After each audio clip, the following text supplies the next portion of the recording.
Muy bien, buenos días a todos y a todas.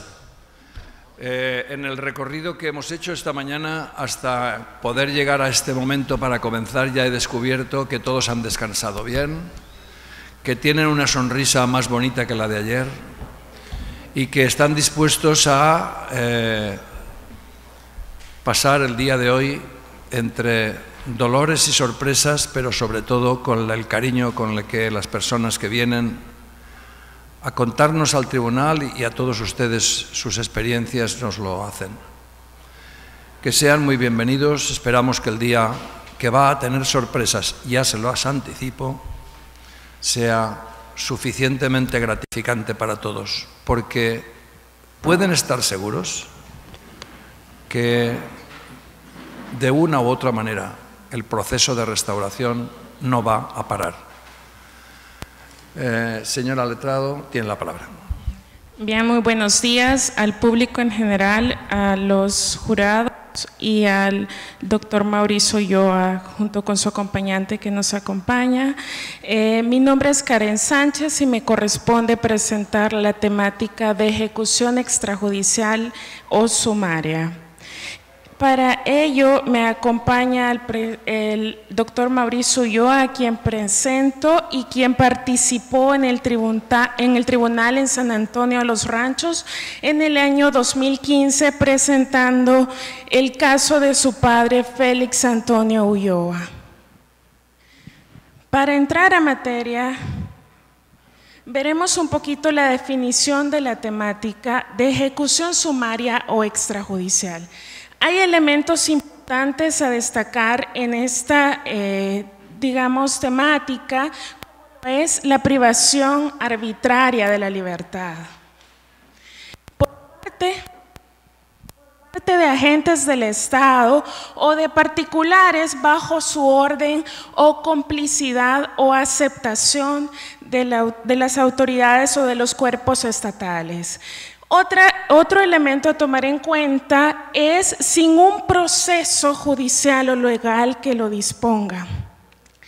Ya en el tribunal se hacía por parte del letrado, el licenciado Henry Fino, una diferenciación entre la ejecución sumaria y la ejecución extrajudicial, que venía un poco por el elemento del querer asesinar antes de que se motivasen, ¿verdad?, estos hechos. Eso sería la ejecución sumaria. Y la ejecución extrajudicial, la no intención previa de asesinar. Bien, hay instrumentos internacionales que contienen derecho a la vida que son internacionales o de aplicación a nivel regional. Lo voy a pasar rápidamente, como es la Declaración de Derechos Humanos, el Pacto Internacional de los Derechos Civiles y Políticos con correspondientes artículos, la Declaración Americana de los Derechos y Deberes del Hombre y la Convención Americana sobre Derechos Humanos. Es claro destacar que la protección al derecho a la vida no puede ser suspendido bajo ninguna circunstancia. Un poquito para conocer el contexto a nivel internacional y nacional que se vivía en esta época donde sucedieron las ejecuciones sumarias o extrajudiciales. Nos decía un poquito en el relato de ayer, ¿verdad? En el contexto internacional se daba un poco el manejo de la doctrina de seguridad nacional por parte de Estados Unidos, que pretendía combatir de cierta manera los movimientos revolucionarios, por ejemplo, el triunfo de la Revolución Cubana en 1959. Y a nivel nacional, pues teníamos un contexto de falta de libertades, existencia de fraudes electorales y, como pueden ver, existencia de grupos militares para reprimir organizaciones sindicales y campesinas. Aquí se da un poquito del matiz de liderazgo que no se veía muy bien en el contexto nacional Bueno, dentro de los elementos fácticos de esta temática encontramos el ataque a las manifestaciones reivindicativas de los derechos. De igual manera encontramos los movimientos populares que posteriormente fueron convertidos en objetivos militares.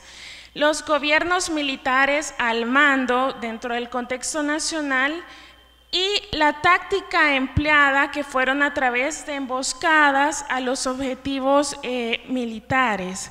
Luego encontramos una matiz muy particular como es el registro de las que iban a ser víctimas para posteriormente asesinar y operativos de inteligencia.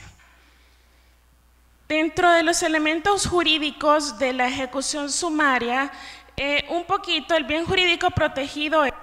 Sin este goce de derecho, no podríamos tener el goce de los demás derechos. El tema de la persecución es importante, ¿verdad? Un antes y un después de la ejecución de las personas. Bueno, y es un delito tipificado, ¿verdad?, en el Código Penal, el homicidio con la agravante de que son los cuerpos de seguridad del Estado y son delitos de lesa humanidad y crímenes de guerra. Esto porque no solo implica vida, sino más derechos conexos.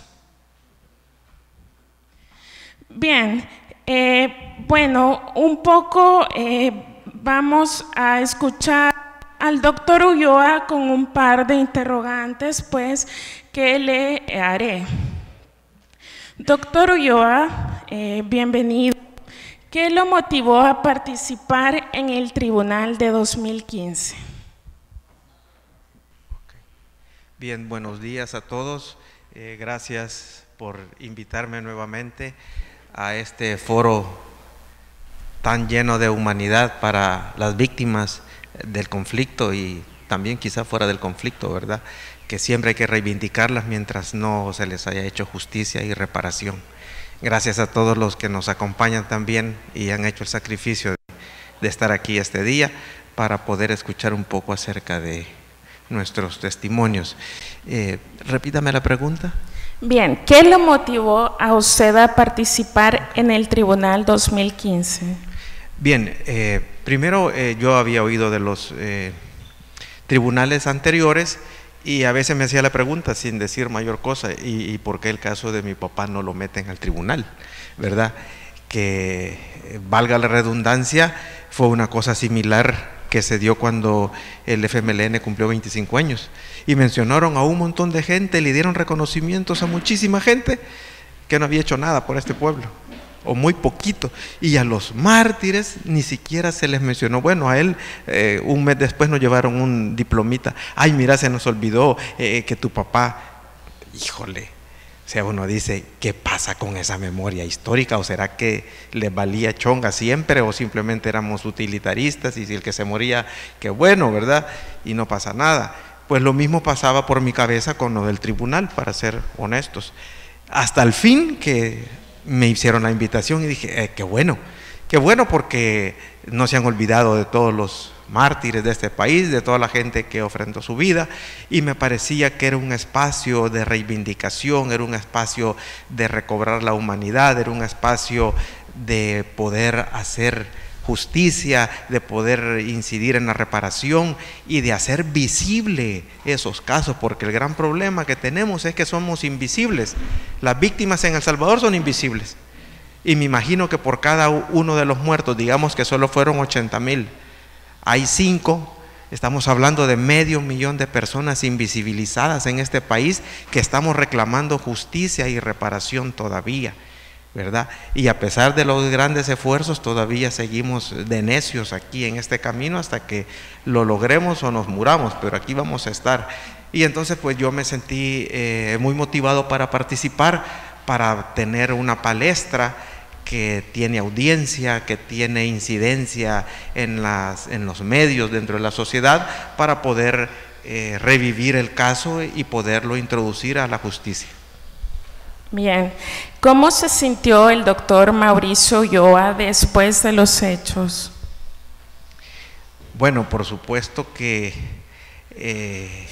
antes de los hechos era una situación, durante los hechos otra y posterior fue otra, porque previo al asesinato de mi padre, durante más de un año sufrimos una persecución y una guerra psicológica tremenda. O sea, durante más de un año no dormía en la casa nadie.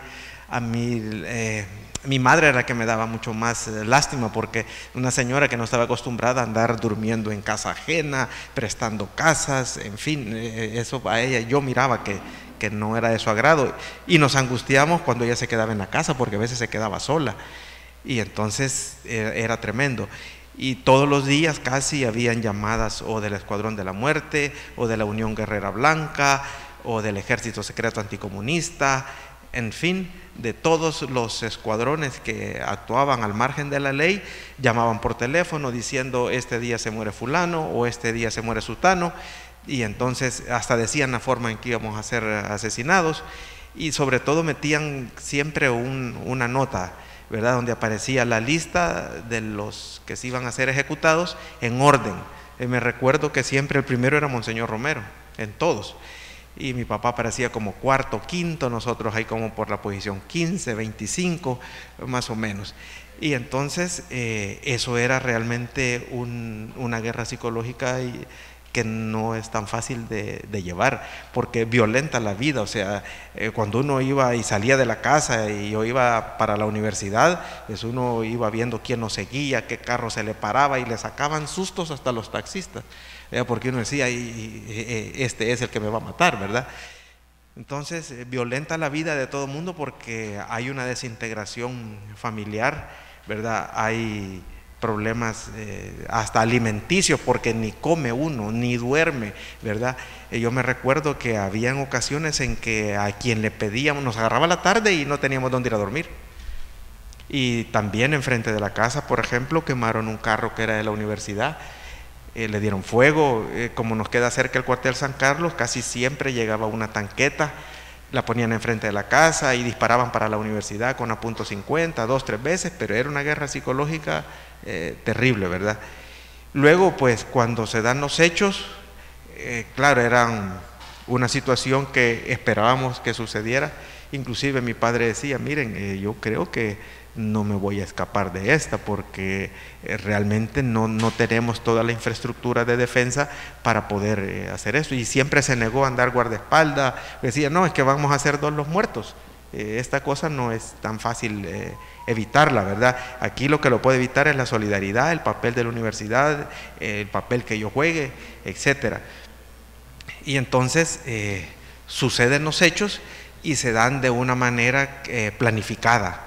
O sea, el día que a él lo asesinan, había un retén del ejército al otro lado del Hospital Bloom, sobre el Boulevard de los Héroes. Él llega al autobanco. Cuando iban entrando al autobanco, aparece el Escuadrón de la Muerte, o quien haya sido, y entonces se da el ametrallamiento del vehículo en que se conducía él con el motorista, ¿verdad? El motorista muere en el instante. El vehículo tenía, creo que 136 impactos de G3, y mi padre tiene 4 impactos de bala. Cuando nosotros nos damos cuenta de eso y vamos hacia el lugar, el convoy que estaba atrás ya se había movido y había cerrado la 29 calle Poniente, más o menos en 100 metros, y no dejaban pasar a nadie, ni siquiera a los comandos de salvamento, que son los únicos que llegaron. Y estuvimos como desde las 9 de la mañana hasta las 11:30 queriendo sacarlo a él. Entonces yo creo que estaban esperando que se desangrara o que muriera en el acto, pero no pasó, y al final pues lo logramos rescatar, lo llevamos a la Policlínica Salvadoreña, y en la Policlínica no lo querían atender porque nadie andaba 500 colones para dejar el depósito y que comenzaran a atenderlo ahí en emergencia. Bueno, al fin, de alguna manera se logra que se inicie la atención. Saliendo de la cirugía, como a eso de las 2 de la tarde, aparece un un convoy de la Guardia Nacional con tanquetas también, y entra un sargento hasta cuidados intensivos donde él estaba, llegó, le tomó el pulso, hizo esa cosa y expresó que él iba a nombre del presidente Duarte para que a él no le volviera a suceder eso. Y ahí se quedaron hasta que él falleció al día siguiente a las 2 de la mañana. Y hicieron actos represivos, porque a un periodista de la Radio Sonora que nos entrevistó le quitaron la grabadorita y se la patearon y se la quebraron toda y le dijeron que se fuera, que no querían a la prensa dentro del hospital. En ese instante que se están dando todos esos hechos, también sufrimos la represión, toda la familia, porque ahí hasta los que no tenían que ver, primos, las cuñadas de él, que llegan, mis tías que llegaron a verlo, también pues fueron objeto de la represión sistemática, ya planificada, pues, ¿verdad? Y nomás a él lo declaran muerto a eso de las 2:30. Entonces todos los guardias simplemente se dieron cuenta, ¿verdad?, de lo que había pasado, que ya había fallecido, se fueron al convoy y abandonaron el hospital. Entonces esa situación inclusive nos dolió mucho, porque ni siquiera tuvieron el respeto ante una persona que ya no puede defenderse por sí sola, ¿verdad? Me pareció que es una gran cobardía.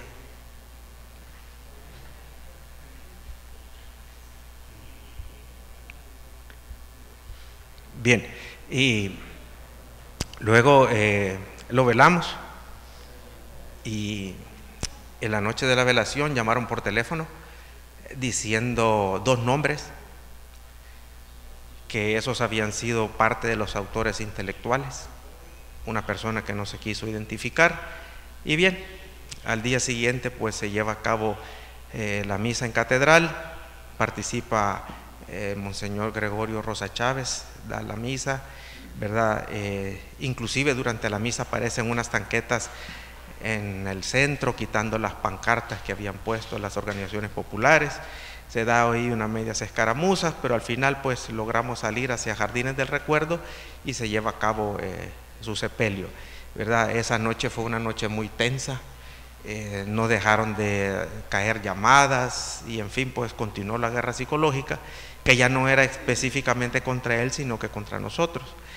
Y posteriormente a eso,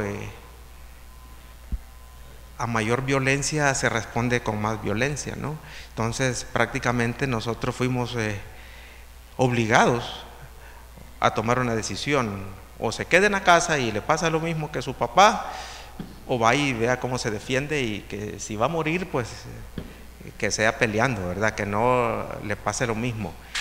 Y por eso yo creo que a mayor represión la gente responde con la misma medida, porque y yo a veces entiendo muchas cosas ahora, porque a lo mejor si nos hubieran matado a toda la familia hasta se vuelve uno más violento todavía en esos momentos, porque la reacción inmediata es de violencia, no es de calmarse, pues eso es mentira, eso ningún ser humano puede decir lo contrario, ¿verdad?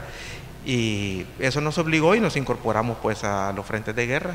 Gracias a Dios sobrevivimos y aquí estamos contando el cuento. Pero eso generó pues mucho dolor. El cáncer que le dio a mi madre 2 años después, bueno, desde antes le había comenzado, que fue, hoy que yo soy médico y aprendo algunas cosas, creo que la psiconeuroinmunoendocrinología, que quiere decir las emociones se enferman, es lo que le generó el cáncer, que 2 años después se la llevó a la tumba a ella, ¿verdad? Y entonces también creo que es una víctima directa de esa situación, ¿verdad? Y cosas tristes como las de ahora, por ejemplo, el tener hijos que no puedan disfrutar de la relación con su abuelo, es una cosa triste, porque yo sí tuve un abuelo maravilloso y son grandes recuerdos, y el haberles negado también eso a ellos los convierte en víctimas, ¿verdad? Y por supuesto los hijos aún más directamente, que sufrimos la represión en carne propia, ¿verdad?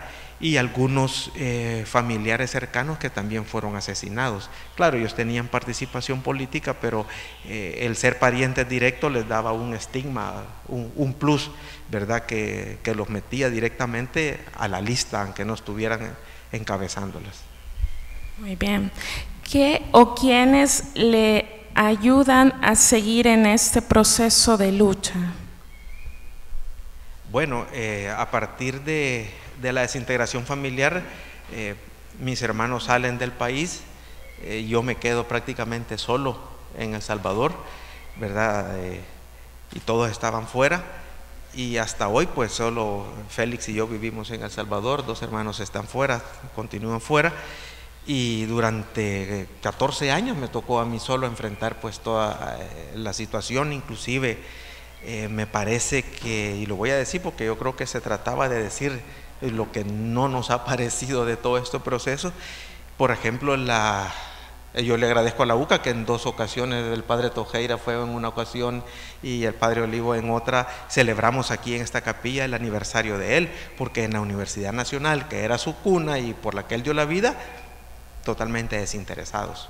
Bueno, la Fiscalía de la UES no ha tomado ni un lápiz y hacer una cuartilla para ir conmigo a la Fiscalía a presentar la denuncia o hacerla a ellos directamente como institución, que es su deber hacerlo.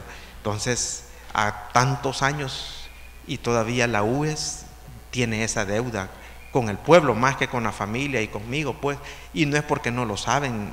Bueno, yo pasé 2 años pidiéndole audiencia a la ex rectora, a la doctora María Isabel, y no me la dio.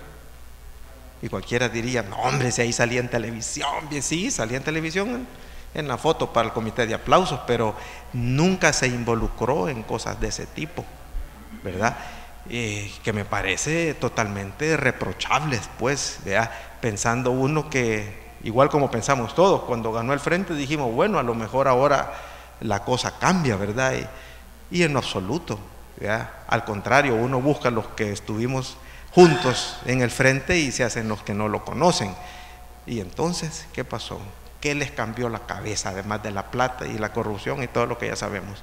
Entonces, hemos estado solos, a pesar de que se ha buscado la ayuda donde uno cree que iba a encontrar la ayuda, y lo que encontró fue indiferencia, fue rechazo, fue deshumanización. Claro, no son sus familiares, ¿verdad? Entonces no les interesa.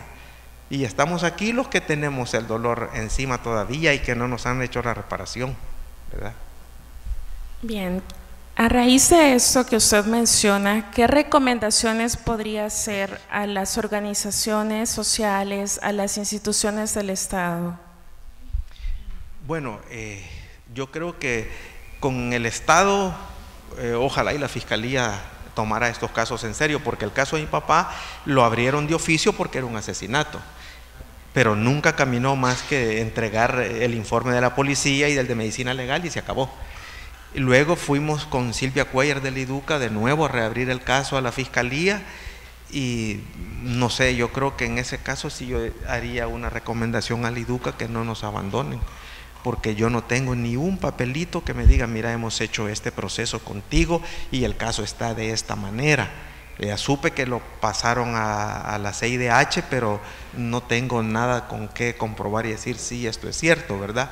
Entonces yo creo que, por un lado, el Estado tiene la obligación de investigar esto, ¿verdad? Y ahora con la derogación de la ley de amnistía, pues mucho más, ¿verdad? Y ustedes que han tenido esta buena iniciativa y nos acompañan, pues yo diría que también se metan más de lleno a darle seguimiento a los casos y a las víctimas nos tengan informados de cómo van las situaciones avanzando o si hay que meternos por otro lado, etcétera, pues, ¿verdad? O buscar el apoyo de otras ONGs que tienen que ver con derechos humanos, etcétera, ¿verdad? Para que estos casos puedan caminar, porque si no, nos vamos a llenar de papeles, de denuncias y jamás, si nos vamos a morir nosotros y la siguiente generación y nunca vamos a saber la verdad. Y nunca no se va a hacer justicia y tampoco va a haber reparación. Y nosotros cuando decimos de eso no estamos pidiendo venganza y a mí se me dicen, miren, ¿quiere que los metan presos? No, yo quiero que me digan la verdad, que el pueblo sepa quiénes fueron sus verdugos, que la familia sepa quién ordenó que lo mataran y por qué, que digan, sí, lo mataron estos, por estas razones, ok, pero queremos saber la verdad, ¿verdad? Y solo sabiendo la verdad vamos a poder reconciliarnos, porque yo lo puedo perdonar, pero yo creo que el muerto, que es el que sufrió en carne propia eso, no lo puede perdonar, ¿verdad? Yo a nombre mío puedo decirlo, sí, inclusive de mis hermanos no lo puedo decir. Yo sí diría, sí, si me dicen la verdad exacta tal y cual es y no me ven la cara de menso, entonces los perdono. De lo contrario, no, porque nos hicieron sufrir demasiado. Bien, qué importante es lo que menciona el doctor Mauricio Ulloa, y agradezco su participación respecto al llamado que hace, ¿verdad?, a las autoridades del Estado a poder buscar esa reconciliación que el país necesita. Un poco pueden observar en este cuadro la determinación de los victimarios de los 16 casos que se llevaron en el Tribunal de Justicia Restaurativa. Vemos que como victimarios aparecen Fuerzas Armadas, Cuerpos de Seguridad, Guardia Nacional, agentes paramilitares y nombres de los responsables a los que les podríamos llamar los autores intelectuales de las ejecuciones. La determinación del número de casos estudiados e identificación de los mismos incluye 42 casos que se han estudiado más 2 personas no nacidas.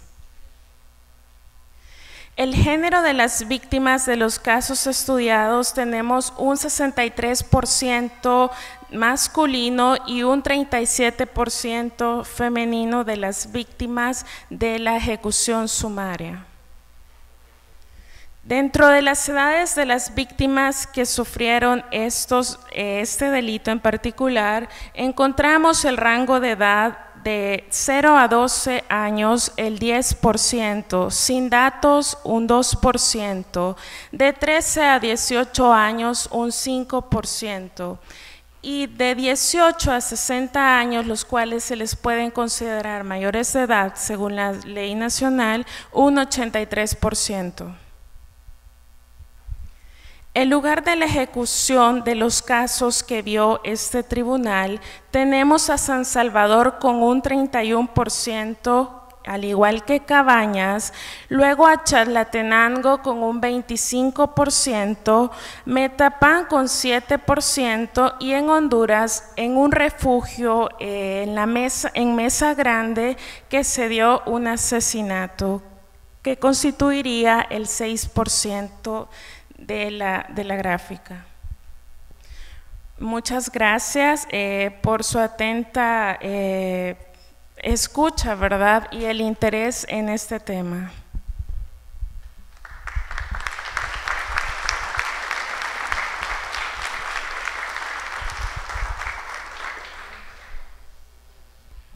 Sí, muchísimas gracias por este testimonio y por recordarnos, doctor, algo tan importante, que es que el hecho de que las víctimas siguen siendo revictimizadas y que hay una ausencia de actividad por parte de los organismos responsables del Estado para llegar a establecer realmente qué es lo que pasó y quiénes fueron los responsables.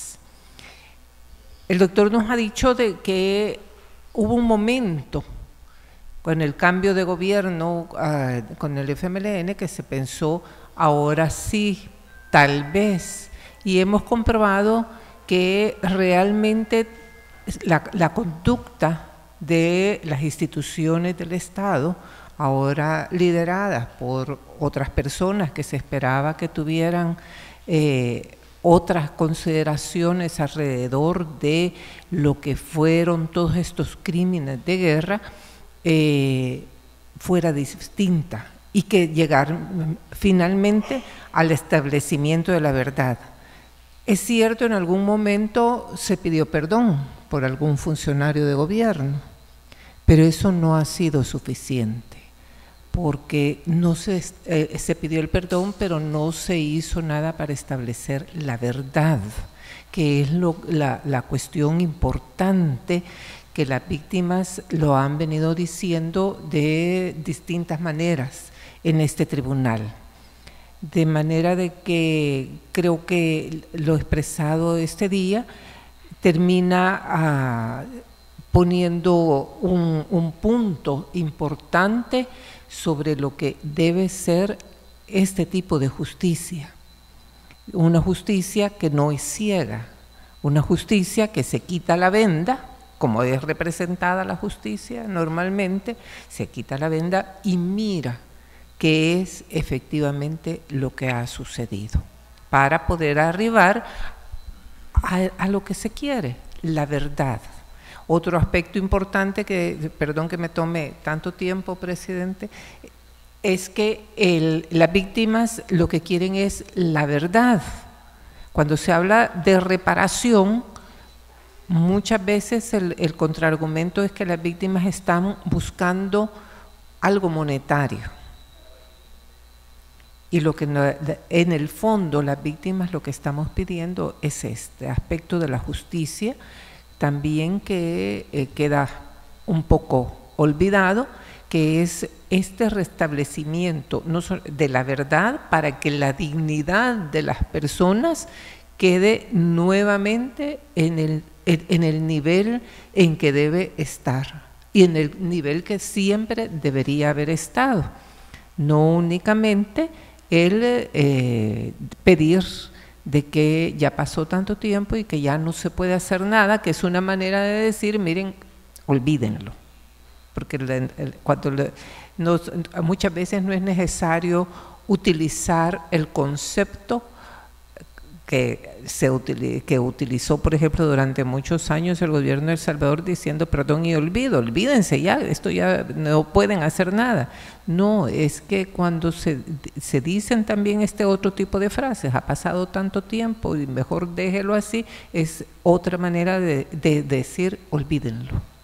Y eso es también una afrenta para las víctimas. Entonces creo que de esta manera, con esta intervención, vamos afinando, precisando un poco más lo que es el objetivo de este tribunal, que es elevar, mantener la dignidad de las personas, pero también insistir en estas precisiones para que tal vez un día, a lo mejor nosotros no lo vamos a ver, doctor, al menos yo ya estoy en la curva, que vamos de salida, pero que sí necesitamos que en el país haya una verdadera reconciliación.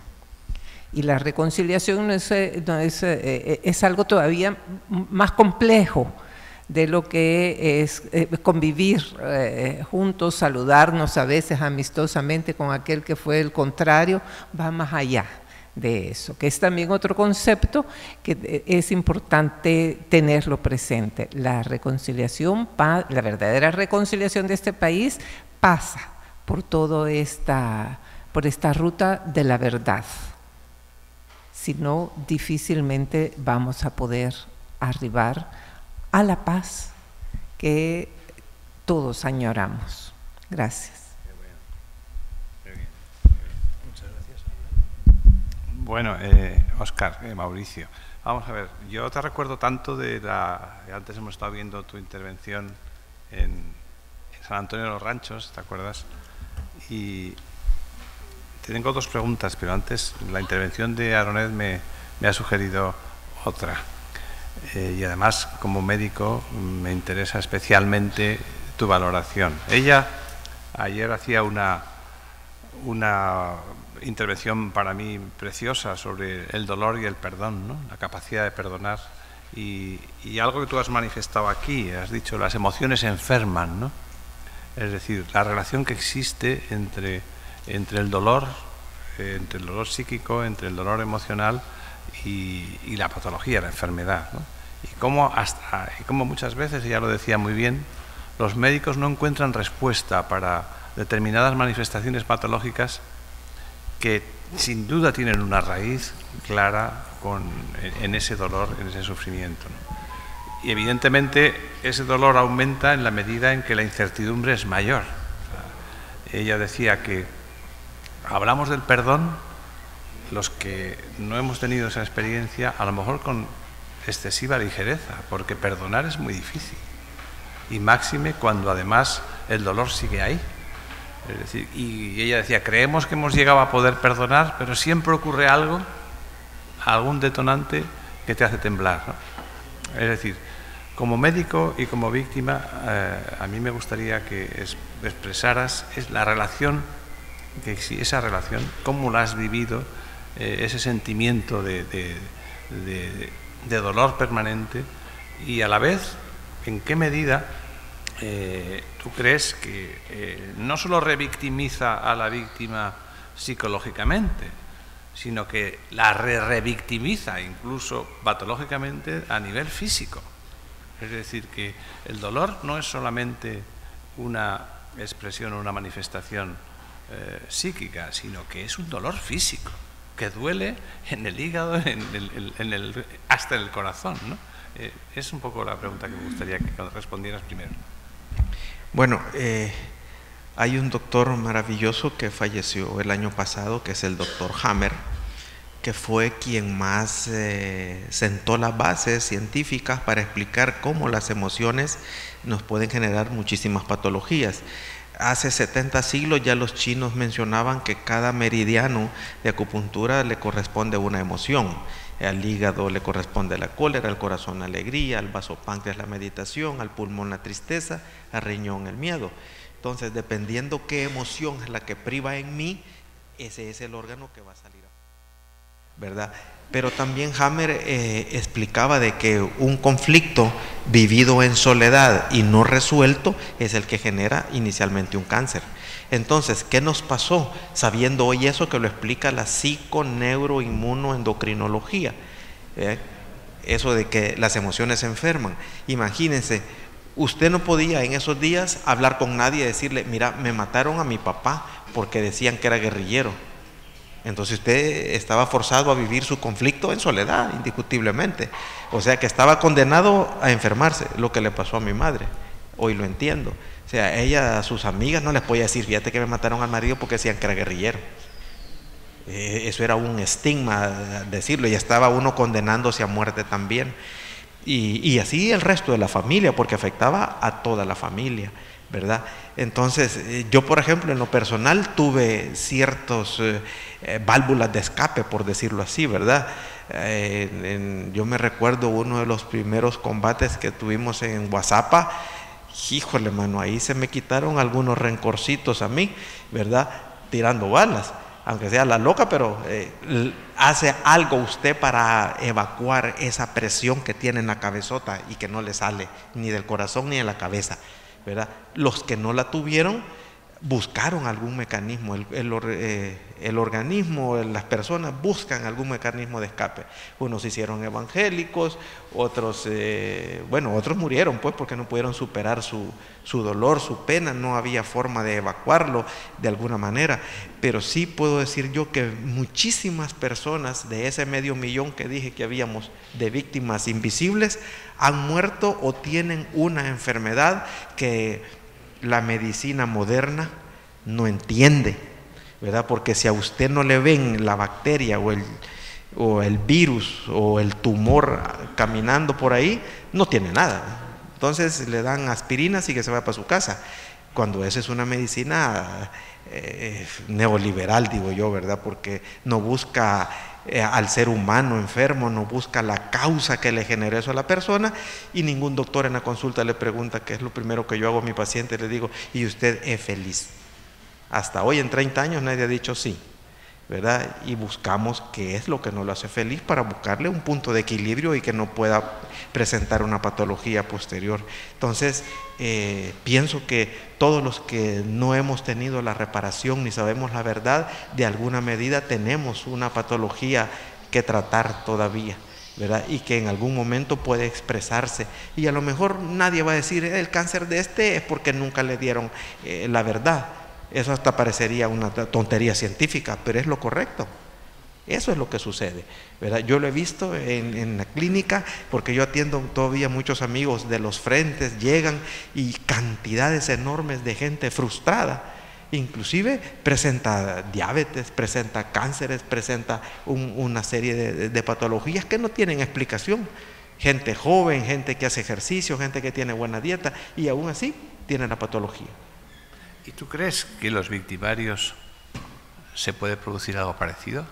¿Se pueden? ¿En los victimarios se puede producir algo parecido? Es decir, yo creo que sí, porque yo tuve un paciente que llegó por una parálisis facial espantosa de 10 años, pero era una mueca increíble, que era una mezcla de dolor y de cólera esa mueca, bien difícil de describir, y era miembro de, en ese momento cuando llegó, buscó la iglesia y se había hecho testigo de Jehová y no sé qué más cosas, y al final, cuando ya tenía un poco de confianza, me contó que él era mayor del ejército y que él se daba el lujo de bajar a los guerrilleros, supuestamente, que él creía que eran guerrilleros, y se daba el lujo de partirlos en dos con una ráfaga de G3. Entonces yo entiendo que cuando él disparaba, hacía la mueca de la fuerza del fusil, y esa le quedó marcada para siempre, porque yo, por el juramento hipocrático, ¿verdad? Venga, pues lo vamos a tratar, y le hicimos micos y pericos y no le pudimos enderezar, pero ni la punta de la boca. ¿Por qué? Porque él tampoco se ha perdonado a él mismo y él sabe lo que hizo. Yo creo que los victimarios saben. Ningún victimario, si torturó, hay que decirle, mira, vos torturaste. Él sabe que torturó. Si un victimario asesinó vilmente, cobardemente, él sabe que lo hizo, y eso lo tiene aquí en su cabeza y en su corazón. Entonces creo que también ellos están dentro de ese perfil que yo he dicho, y que si tampoco buscan una forma de poderse reivindicar o buscar una válvula de escape, también van a tener ese tipo de patologías. Y por último te os quería preguntar, y veo que está tu esposa contigo, que antes hemos saludado, ¿en qué medida esta experiencia que ha repercutido para ti y para tu familia, si ella incluso a lo mejor quiere contestar, no lo sé, es decir, ¿qué ha supuesto para vosotros esta experiencia del tribunal? Y también me gustaría que dijeras cómo ves el futuro del país desde el punto de vista de las medidas que se puedan tomar de cara a avances en el punto de vista de la memoria y tal. ¿Cómo ves la situación, tú que eres además persona destacada y que tuviste una participación clara en el frente? Fuiste muy crítico, recuerdo, en los San Antonio de los Ranchos, también lo has sido hoy. ¿Cómo ves el futuro? ¿Cómo ves el contexto de una experiencia como esta o algo similar de cara al futuro? Esas son mis dos preguntas. Ok, bueno, nosotros como familia hablamos con los hermanos, con las cuñadas, con las mujeres, con los hijos, con los sobrinos, para primero que no se pierda la memoria y que sepan la verdad, que lo sepan a través de los autores directos. O sea, hay gente que a veces a los hijos les esconde, no, es que me da pena decirle que a mí me violaron, por ejemplo, ¿verdad? Es que me da pena decirle que pasó esto, o me da pena decirle que yo no hice nada simplemente. Claro, es que hay personas que se paralizan y no todo el mundo tiene la personalidad para decir, no, yo mejor agarro un fusil y me voy a pelear, y no porque al otro no le duela, ¿verdad? Y entonces nosotros hemos tratado de hacer esa catarsis, ¿verdad? Para irnos sanando poco a poco, y en el marco de esa catarsis también ir viendo qué soluciones, por dónde investigamos, qué hacemos, para también buscar la cura final de todo esto, ¿verdad? Y como dice la doctora, ojalá estemos vivos para ver aunque sea una colita de eso. Ahora, yo en relación al futuro del país, si en este país vuelve a ganar el frente, lo dudo mucho, la presidencia, o Arena, yo creo que las cosas no van a cambiar. O sea, es mentira, no hay que darnos paja, ¿verdad? De que si llega otra vez el frente, no va a cambiar. Si llega otra vez Arena, no va a cambiar, ¿verdad? Y no va a cambiar mientras no nos organicemos, mientras no hagamos... se nos quite la anomia social, esa parálisis de la sociedad que no se moviliza por nada hoy y que nos tiene increíblemente paralizados. Nadie dice nada, todo el mundo conforme, todo el mundo callado. Mientras eso persista, aquí no va a haber justicia. Así pongan a quien pongan de fiscal, de jueces, de la corte, de quien sea. Claro, ¿verdad? Hay avances como el que pasó con la derogación de la ley de amnistía, sí, ¿verdad? Pero la derogaron, ¿y qué pasó? La otra institución que tiene que ver con eso no nos hace caso. Ya no existe la ley de amnistía, uno va a la fiscalía par designados. Claro, no lo rechazan, le toman los datos y ¡pum!, lo meten abajo del 81,000 a saber cuántos casos que llevan y a dormir el sueño de los justos en la fiscalía. Y cuando uno reclama le dicen, no, pero usted puso la denuncia, ¿verdad? Ahí está, estamos trabajando. Mentira. Entonces yo creo que nosotros no tenemos que darnos paja en eso. Yo no creo que si no existe de verdad un proyecto de nación que genere transformaciones que son las que necesitamos y una refundación de este país y crear una segunda república con una nueva constitución política sin tantos parches, entonces no va a caminar la justicia como debe de ser y vamos a seguir impunes y vamos a seguir soportando una cantidad de políticos corruptos, ineptos y mediocres como los que hemos tenido siempre. Entonces,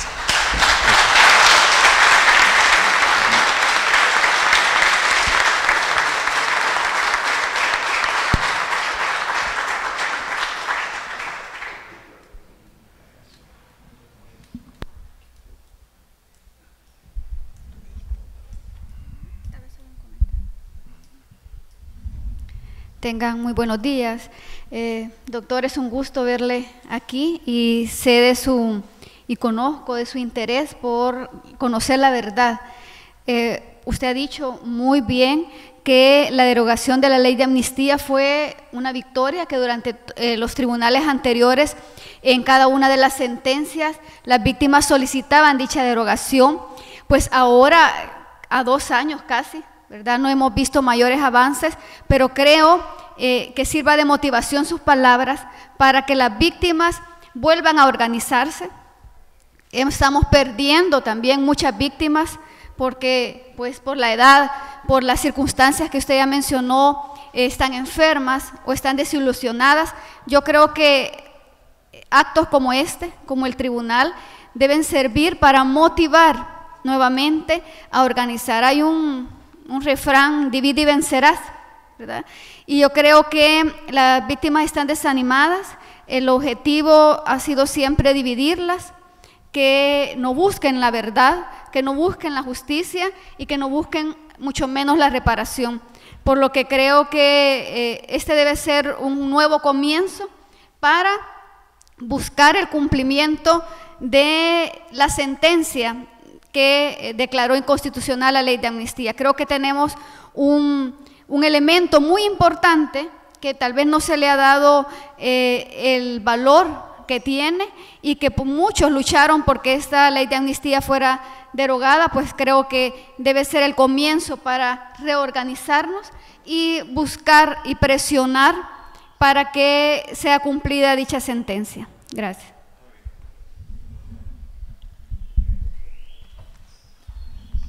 Bueno, don Mauricio, muchas gracias por su intervención. La verdad es que cuando uno escucha al pueblo sufriente, algo se le remueve en las entrañas. Llevamos 10 años viniendo a este país a participar en un proyecto de ustedes que instaron al IDUCA y el IDUCA respondió con generosidad.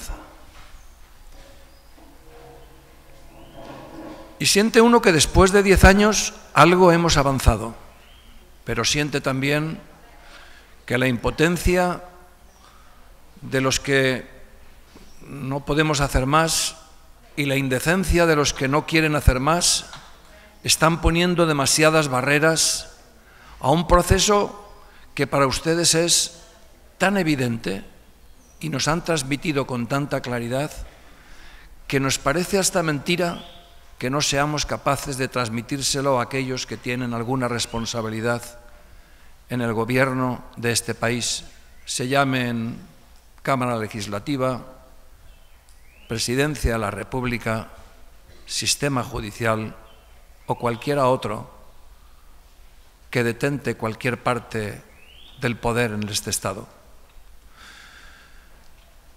A mí me gustaría que tomáramos lo que ha sido el elemento común de todas sus intervenciones a lo largo de las sesiones de este tribunal. No tenemos otro remedio que organizarnos como víctimas, lo han repetido cada uno de ustedes que han venido a esta mesa.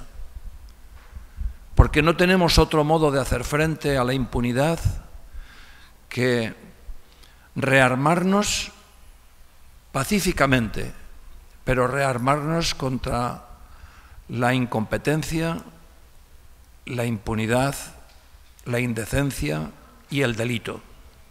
Porque no cumplir lo que un órgano del Estado dice es cometer un delito, y un delito de los más graves que pueden cometerse en un Estado, porque es atentar contra el mismo Estado.